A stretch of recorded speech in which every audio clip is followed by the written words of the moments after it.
bayan sa bawat distrito at party list na mag-scrutinize ng budget ng bawat ahensya ng gobyerno. Hindi po natin pinag-uusapan dito ang confidential fund. Ang pinag-uusapan po natin budget. Madam Chair, before you answer, the gentleman wishes to have a direct answer, either yes or no. Are you going to provide a direct answer?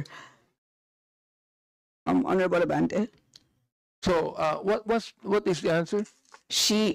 I asked whether our Madam Vice President will provide a direct answer to your query, and the answer is no. May I know why? Madam Vice Madam President?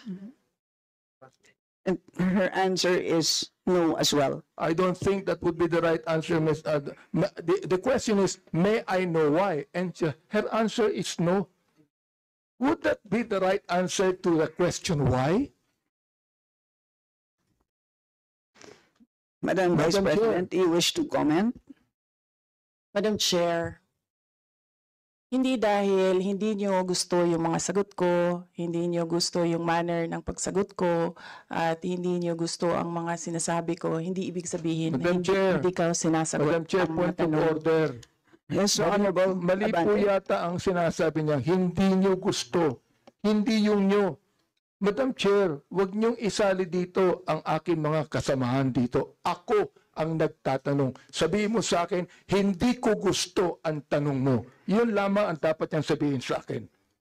Sapagkat hindi ko rin gusto ang sagot niya. Madam Chair, ganun lang. Oo.